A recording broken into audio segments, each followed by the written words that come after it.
minal mujafah bitakfir. Kita saking pentingnya, saking pentingnya bab kita sampai beliau jadikan bab ini sebagai bab pertama.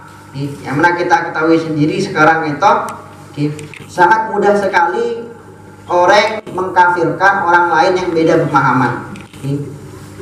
Satu golongan mengkafirkan yang lain. Bahkan dalam satu organisasi sendiri atau satu mazhab sendiri, kita tuh banyak yang saling menyalahkan, saling membid'ahkan, bahkan saling mengkafir-kafirkan. Nah, oleh karena itu, karena beliau kita sadar akan bahayanya takfir kadinto, saling mengkafirkan, saling menyesatkan, saling membid'ahkan, beliau jadikan bab ini sebagai bab pertama. Karena kenapa? Karena fenomena takfir, fenomena mengkafirkan, membid'ahkan, menyesatkan, mensyirik-syirikkan, kita sudah diramalkan, sudah disebutkan oleh Rasulullah SAW mulai dari zaman lambek. Lambek kita teman beliau adabu jenengan merang tibi kata hadis dari Sayyid Usama Al-Azhari. Nah, Rasulullah SAW kata adabu dalam satu hadis, innama atakhawafu alaikum. Seorang guna saya paling ketakut diingkok kebaik kapi, yang paling aku takutkan atas kalian semua pasti ya rajulun qara'al Quran. Orang saya hafal Al-Quran. Saya ketakut benih penjahat, saya ketakut benih bajingan, saya ketakut benih orang kafir, tapi pasti ya rajulun qara'al Quran. Yang paling aku takutkan atas kalian yaitu rajulun qara'al Quran. Orang laki-laki, seorang pemuda yang hafal Al-Quran, yang mempelajari Al-Quran, hatta idza ru'iyat bahjatuhu, sehingga pemuda kento, orang kento hafal Quran, baca Al-Quran, hatta idza ru'iyat bahjatuhu, sampai-sampai wajahnya kento bercahaya, sampai-sampai wajahnya kento mana bi ketela, masya Allah akan bisa membuat tenang, bisa membuat adem, bahasa semakin apa kita bahasa menteri good looking glowing. Hatta idza ru'yat bahjatuhu wa kana rid'an lil Islam. Nah, ben orang kento hafal Al-Quran, wajahnya sedap dipandang, juga rid'an lil Islam, memiliki ghirah yang tinggi terhadap Islam, memiliki selalu membela Islam, selalu membela ini, membela itu, bela ulama. Terus akhirat tebuna Rasulullah hatta idza ru'yat bajatuhu wa kana rid'an lil Islam ghayyarahu ila ma syaa Allah fa nabadahu min wara'i dhahri. Tapi tiba-tiba suatu hari orang kadinto berubah total. Berubah total gara-gara kenapa? Meskipun hafal Al-Quran, meskipun membaca Al-Quran, tapi memahami Al-Quran dengan pemahaman yang salah. Tapi memahami Al-Quran dengan pemahaman yang keliru. Kenapa akibatnya? Fahamala as-sayf ala jarihi wa ramahu bisyirki. Nah, sehingga orang yang hafal Al-Quran, wajahnya sedap dipandang, dan orang yang memiliki ghirah yang tinggi terhadap Islam, tapi hanya gara-gara pemahamannya yang salah tentang ayat-ayat jihad, pemahamannya yang salah tentang ayat-ayat Al-Quran, akhirnya orang itu hamala as-sayf ala jarihi, tetap kena tibi yang kain pedang, tak kena tibi yang kain pedang, waromahu bisyirki, dituduh tetap kena kata orang musyrik, dituduh tetap kena kata orang kafir.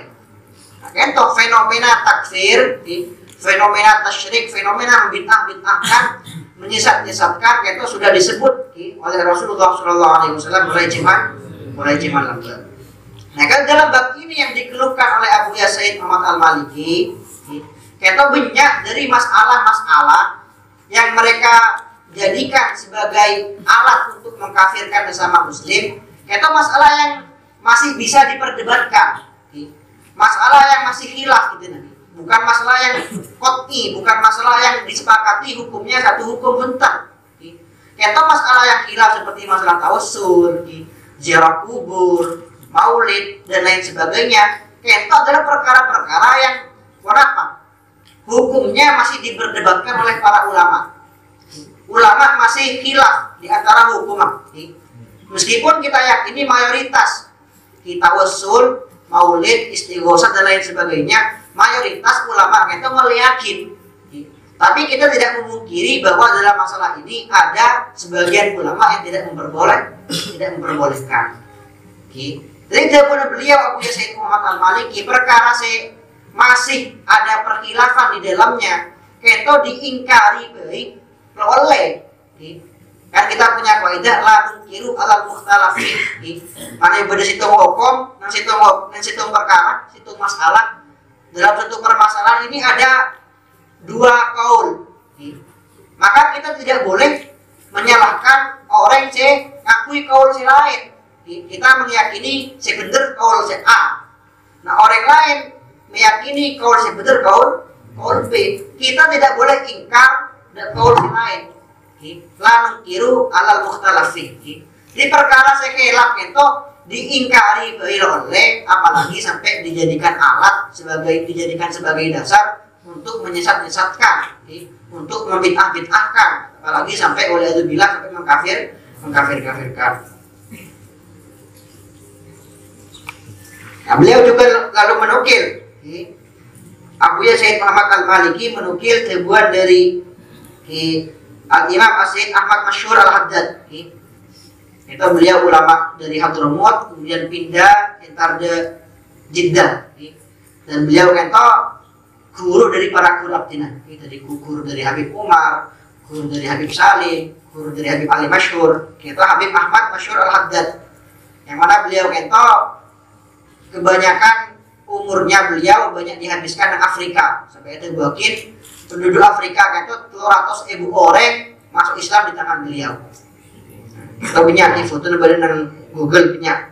Di googling beda Habib Ahmad Masyhur, Ki Ahmad Masyhur bin Toha, Ahmad Toha Masyhur Al-Haddad. Nah beliau kata ada buah aqadil ijma' ala man takfiri ahadin min ahlil qiblah. Jadi ulama itu akan sepakat, para ulama telah sepakat bahwa hukumnya haram mengkafirkan orang seki abajeng. Berbeda orang ahli kiblat ki abajeng itu hukum mengkafirkan, hukumnya haram. Illa bima fihi nafis sonit al-qadir jalla wa ala.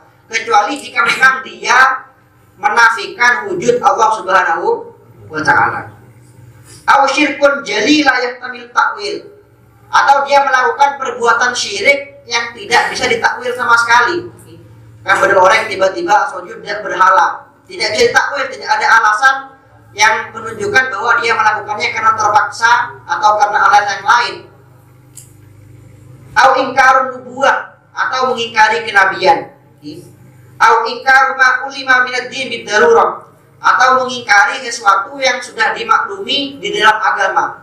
Mengingkari kewajiban bejeng, mengingkari kewajiban pasang, itu hukum bisa kafir. Nah, itu hal-hal yang seperti ini yang bisa membuat kita menghukumi orang itu menjadi kafir.